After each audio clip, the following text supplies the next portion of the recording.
सभी को नमस्कार। आप सबका स्मार्ट स्टडी चैनल पर स्वागत है। अगर आप किसी कम्पिटिटिव एग्ज़ाम की प्रिपरेशन कर रहे हो या ऐसा करने की सोच रहे हो तो आप काफ़ी सही चैनल पर हो। आप खुश हो सकते हो। अभी अगले 10 मिनट काफ़ी ध्यान से सुनना, हो सकता है आपकी सोच में काफ़ी बड़ा परिवर्तन आए। आपको अपने एग्ज़ाम की प्रिपरेशन करने का एक बेहतर व अच्छा रास्ता मिले। आप उन सभी बातों को जानोगे अगले 10 मिनट में जिन्हें कोचिंग वाले इतनी ज़्यादा फीस लेने, कई साल बर्बाद करने के बाद भी नहीं बताते हैं, क्योंकि अगर वो ऐसा बताएंगे तो उनका बिजनेस ख़त्म हो जाएगा।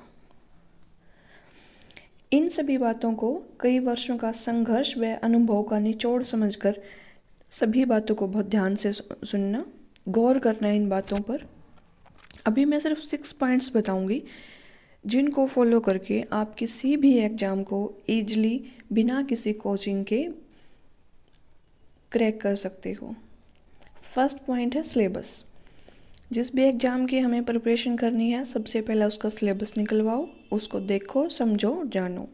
सेकंड पॉइंट है previous year questions paper.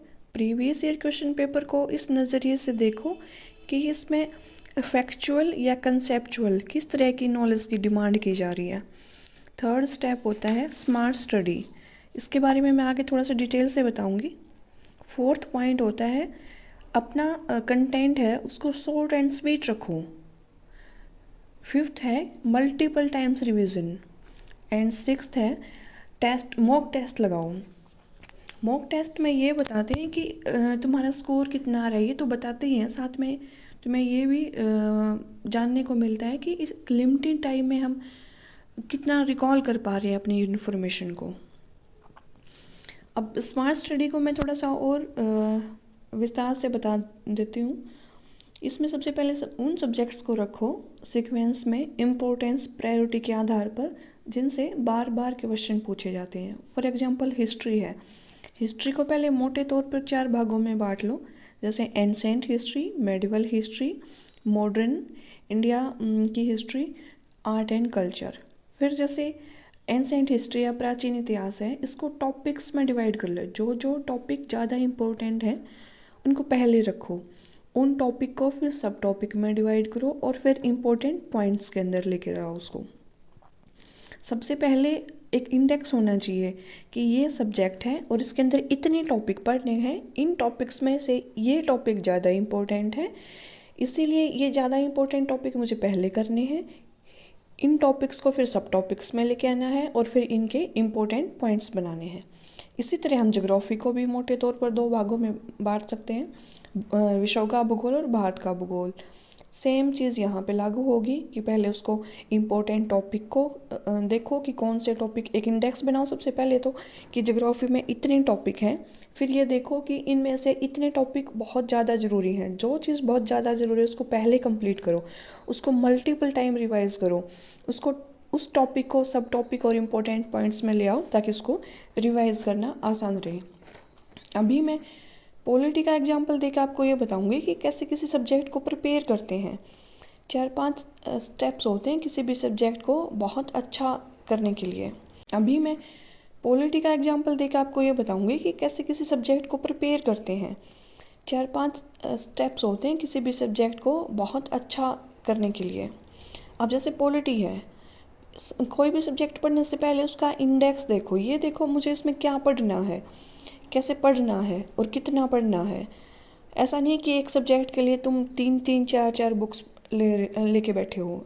Subject काफ़ी सारे हैं, तो इसलिए अपनी स्टडी के जो रिसोर्सेज हैं उनको लिमिटेड रखो। कब तक पढ़ना है ये भी पता होना चाहिए। कब तक पढ़ने का मतलब एक शेड्यूल होना चाहिए। हमें ये पता होना चाहिए कि मैंने इस तारीख से इसको शुरू किया और उस दिन तक ये मेरा सिलेबस कंप्लीट हो जाएगा, ये या मेरा ये टॉपिक कंप्लीट हो जाएगा। फिर मैं यहाँ इस दिन को इसको रिवाइज़ करूँगा और फिर इसके आधार पर मैं उस दिन इसके ऊपर मॉक टेस्ट लगाऊंगा। तो इस तरह का शेड्यूल हमारे दिमाग में होना चाहिए। अब जैसे पॉलिटी है, मोटे तौर पर हम इसको 5 भागों में डिवाइड कर सकते हैं पढ़ने को आसान बनाने के लिए। हमें पढ़ने से पहले ये पता होना चाहिए कि किस टॉपिक के अंदर कौन से चैप्टर्स डाले जा सकते हैं। दूसरी बात ये, किस चैप्टर को किस चैप्टर्स के साथ जोड़ के पढ़ना आसान रहता है। तो सबसे पहले है संविधान। संविधान के अंदर 10-12 चैप्टर्स को डाल के, वो आगे मैं थोड़ा सा और डिटेल से बताऊंगी भी। अभी मैं बस ओवरव्यू दे रही हूँ कि किसी सब्जेक्ट को मोटे तौर पर कैसे बांट सकते हैं। जैसे संविधान है, पहले संविधान के अंदर जितने चैप्टर आते हैं उनको पढ़ लो। उसके बाद दूसरा भाग बनाओ संसद का। संसद के अंदर लोकसभा, राज्यसभा और राष्ट्रपति को पढ़ लो। उस संसद को पढ़ने के तुरंत बाद ही राज्य का विधानमंडल पढ़ो। इसके दो फायदे होंगे। एक तो हमें कंपैरिजन करने में आसानी रहेगी कि संसद में ऐसा क्या है जो राज्य विधानमंडल में नहीं है, और राज्य विधानमंडल में ऐसा क्या है जो संसद में नहीं है। कंपैरिजन करने में, और बहुत सारी चीज़ें हम संसद के अंदर पढ़ चुके होंगे, वो सिमिलर मिलेंगी काफ़ी सारी चीज़ें, तो इससे हमें दोहरा बेनिफिट होगा। राज्य विधानमंडल का जो थर्ड भाग हम बनाएंगे उसमें विधानसभा और विधान परिषद को पढ़ सकते हैं। साथ ही यहीं पर स्थानीय स्तर की सरकार पढ़ सकते हैं, जिसमें जिला परिषद, ब्लॉक समिति और ग्राम पंचायत आती है। फोर्थ पार्ट हम बना सकते हैं न्यायपालिका। हमारे भारत की जो न्यायपालिका वो एकीकृत है। यहीं पे हम जिला न्यायालय, उच्च न्यायालय और सर्वोच्च न्यायालय को कंप्लीट कर सकते हैं। फिफ्थ भाग आता है निकाय का, यानी बॉडीज़। संवैधानिक या गैर संवैधानिक होती हैं, केंद्र सरकार की भी होती हैं और राज्य सरकार की भी होती हैं ऐसी निकाय, और दोनों की कॉमन भी होती हैं। वित्त आयोग है, जैसे निर्वाचन आयोग है, संघ व लोक सेवा आयोग है, भारत का महान्यायवादी है, राजभाषाएं व राज सेवाएं हैं। इस तरीके से हम इसको 5 भागों में बांट करके पढ़ सकते हैं। अब इन 5 भागों के अंदर कैसे चैप्टर डाल सकते हैं वो भी मैं बता देती हूँ। कितने दिन में इसको कंप्लीट कर सकते हैं वो भी एक मैं मोटा मोटा सा रफ आइडिया दे देती हूँ आपको। जैसे पहला चैप्टर हमने रख लिया संसद का। संसद के अंदर हम 5 से 6 चैप्टर को पढ़ सकते हैं इजीली। पहला संरचना व कार्य प्रणाली, दूसरा राष्ट्रपति, तीसरा चैप्टर लोकसभा व राज्यसभा, चौथा चैप्टर प्रधानमंत्री व संसदीय समितियाँ, पांचवा चैप्टर संविधान संशोधन का।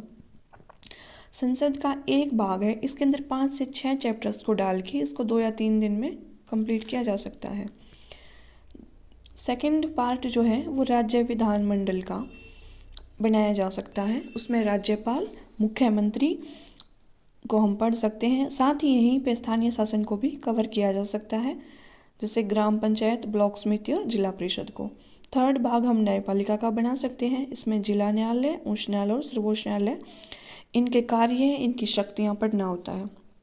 वो हम न्यायपालिका वाले भाग में रख के 1 से 2 दिन में कंप्लीट कर सकते हैं। फोर्थ पार्ट है प्रमुख निकाय या प्रमुख बॉडीज़ का, जो संवैधानिक और गैर संवैधानिक निकाय है। इसमें 8 से 10 बॉडीज इंपॉर्टेंट होती हैं, जैसे निर्वाचन आयोग, वित्त आयोग, कैग, संघ व लोक सेवा आयोग, अनुसूचित जाति व जनजाति आयोग, भारत का महान्यायवादी या राज्य का महाधिवक्ता, राजभाषाएं व सेवाएं, गैर संवैधानिक निकाय। ये 8 से 10 ऐसे बॉडीज़ होती हैं जिनसे बार बार क्वेश्चन रिपीट किए जाते हैं, तो इनको 2 या 3 दिन में कंप्लीट किया जा सकता है। फिफ्थ भाग है संविधान का।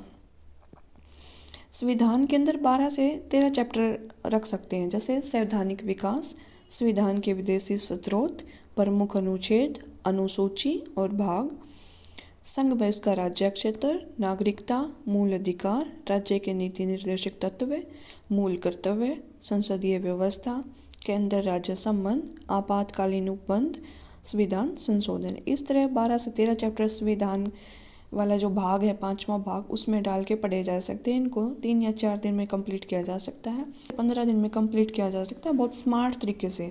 पहले उसको पार्ट में डिवाइड करो, फिर उसको चैप्टर्स में डिवाइड करो, फिर ये देखो कि मैं इतने चैप्टर्स को कितने दिन में कंप्लीट कर सकता हूँ। कंप्लीट करने के बाद रिवीजन करना है, रिवीजन के बाद मॉक टेस्ट लगाने हैं, ताकि ये पता चले कि जो मैंने पढ़ा है वो मुझे कितना याद हुआ है, मुझे कितना समझ में आया है, कितना मैं उसको एग्ज़ाम टाइम के दौरान उसको रिकॉल कर पा रहा हूँ।